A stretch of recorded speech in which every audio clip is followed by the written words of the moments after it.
Eirik the First, the handsome king with the bloody nickname.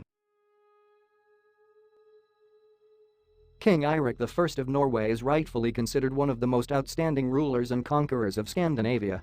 That's just that he himself seemed to combine the brightest negative and positive features that a person can have. He was quite noble, very handsome and skilled in battle. At the same time, Eirik was characterized by his contemporaries as a cruel and bloodthirsty man. What can I say, it's obviously not for nothing that the Norwegians gave him the nickname Bloody Axe. The king could cruelly deal with both the enemy who opposed him and the objectionable subject. He sought to transform his state but had to spend most of his time on military campaigns. They glorified Eirik but also brought him ruin. What is known about that extraordinary man with a terrible nickname?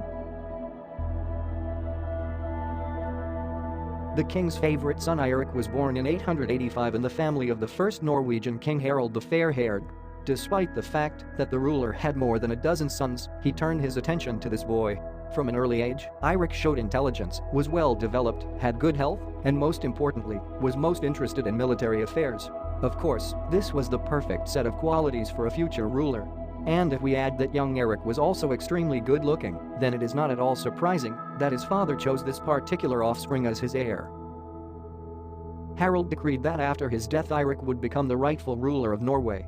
But only certain lands of the state were transferred to his brothers, and the taxes collected from them were sent to the royal treasury, and the local rulers themselves had to obey the king. As it is easy to guess, not all of Harald's sons were happy with their father's decision. Fratricide, in 930, Eirik received the throne of Norway. It must be admitted that not all subjects were delighted by this. The king was a very ambiguous person, and if some admired his beauty and courage, others directly said that Eirik was a gloomy and cruel man, unfriendly and rude. It seems to me that his nickname speaks more eloquently than any words. At the same time, it emphasizes the military skills of the king. He was indeed an excellent fighter and probably felt much more comfortable on the battlefield than at court. In 927, Eirik, already as a king, went on his first large-scale military campaign. It turned out to be successful. The leader of the Norwegians managed to subdue several neighboring tribes. However, like any war, this performance required considerable expenses. And then Eirik decided to quickly replenish the treasury. He went to visit his brother Bjorn the sailor, demanding that he hand over the collected taxes. This demand was quite legitimate, but Bjorn refused. He stated that he had always personally delivered taxes to Eirik and would do so this time. I don't know how it really was, but the situation turned out to be strange.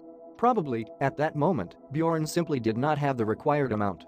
Then unexpected things happened at all. Eirik went home, and his brother, having found the money, followed. After learning that Bjorn had left the city and was heading for his possessions, Eirik attacked the squad and killed his brother. Most likely, he did not want the collected money to go to Harald the Fair-Haired, who was still alive, but handed over the board to his son.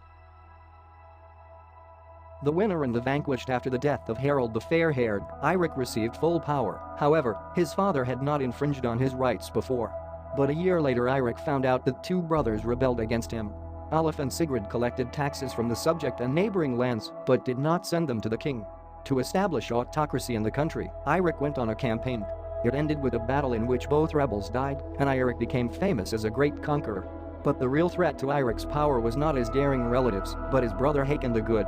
He really lived up to his nickname, and the kindness of Hakon often became the reason why Eirik's former associates went over to his side.